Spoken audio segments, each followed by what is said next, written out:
Namaste. We are passing through an exciting phase in the field of education where lots of transformations are taking place. Now, these transformations are taking place in all the fields, like the curricular fields, the pedagogy, and most importantly, in the assessment part. Now, as per NEP 2020, a child should be assessed holistically. It says that the assessment should be multidimensional and it should focus on the detailed progress of the child as well as the uniqueness of the child in the domain of, in the three domains, that is cognitive, psychomotor, and affective domains. Now, these assessments, it should be included, it should include self-assessment, peer assessment, assessment of the learner in project-based learning or inquiry-based learning, quiz, role plays, group work, portfolios, and also teacher assessment. Now, as far as assessment is concerned, as per NEP 2020 and NCF, all the aspects of the assessment has to be covered. And what I mean by all aspects is assessment for learning, assessment of learning, and assessment as learning. Now, in reality, what is happening is that teachers would have read about assessment for learning, assessment as learning, assessment for learning, assessment of learning, and assessment as learning. Teachers would have studied about it in their D.Ed courses and B.Ed courses just for the sake of examination, and many of them have not properly understood what exactly are the three aspects of assessment and what is the difference between these assessments and what is the motivation or what is the necessity to go in for all these types of assessment. Now, in today's video, I will be discussing about assessment for learning.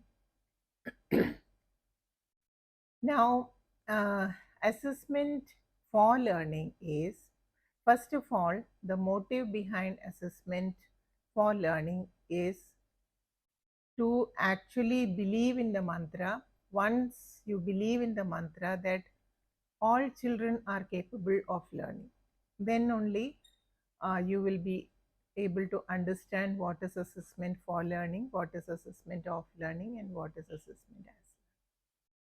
So today in this video, I'll be discussing only about assessment for learning. Now, mainly assessment for learning believes in the mantra that all children are capable of learning and they should be competency based learning, and this assessment should be non-judgmental, taking into consideration the uniqueness of each child and not comparing the child with other children. Also, there should be proper developmental feedback after the assessment is done. So, keeping this in mind, teachers have to go in for assessment for learning.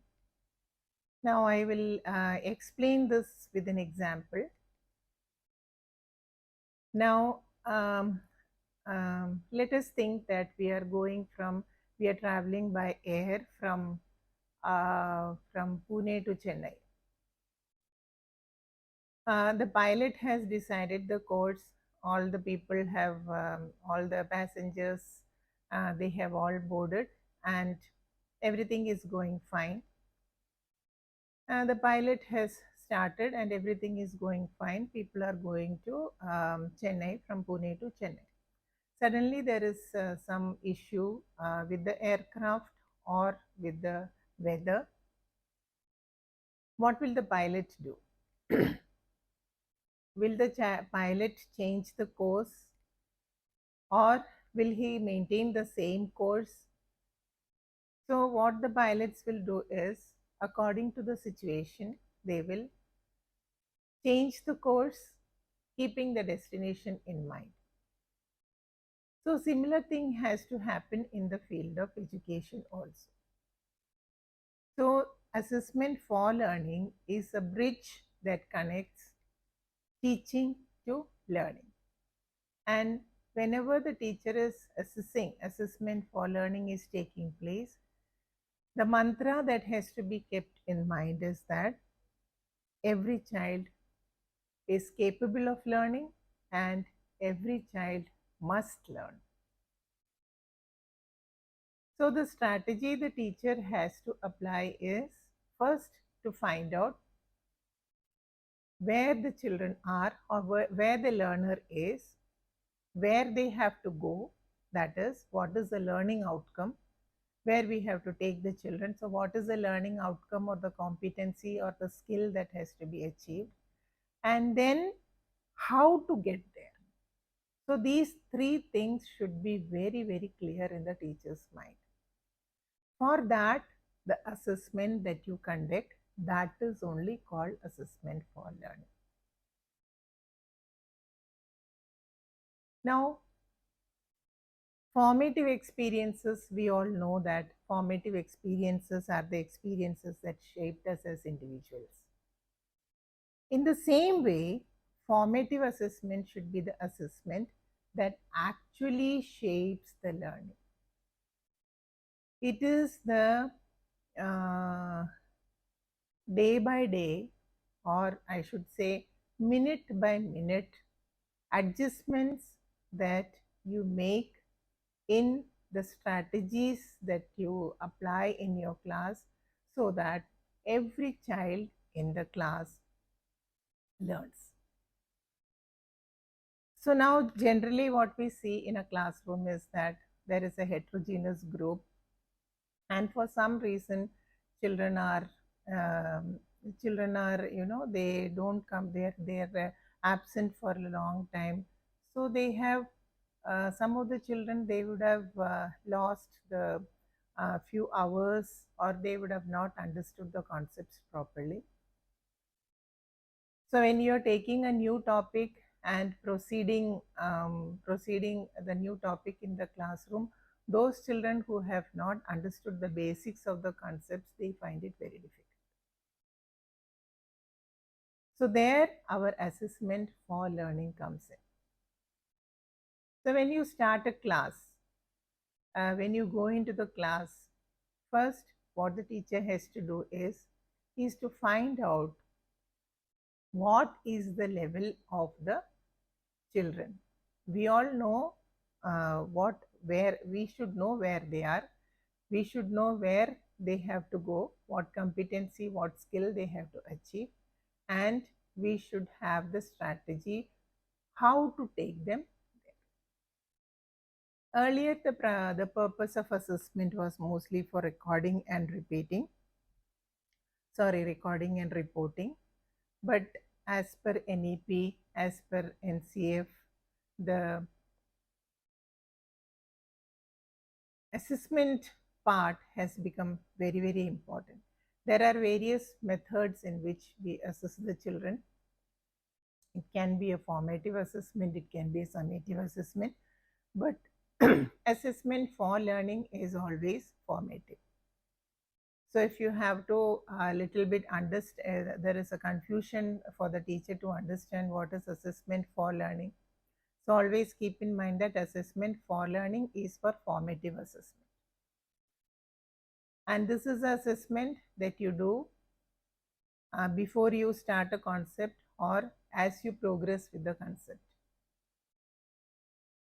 And this can be done by interacting with the students, having a dialogue actually with the parents, observing the children, and the children will be performing some activities inside the class. At that time, you can just go there and see whether the child is progressing in the way you want or not, or keeping a small slip test or quiz or things like that. So I hope you have understood what is assessment for learning. It is nothing but the evidence is actually used to adapt. The evidence of the assessment is actually used to adapt your teaching work to meet the learning needs of the children. That is assessment for learning. So next time when you go to the classroom, before starting a concept or before teaching a skill or something to the children, please do the assessment for learning so that you understand where the children stand and how to take them to the level where they have to reach, so that the children attain the learning outcome and the competency and also the skill.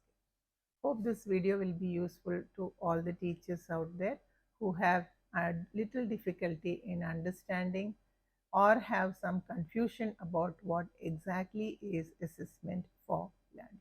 Thank you.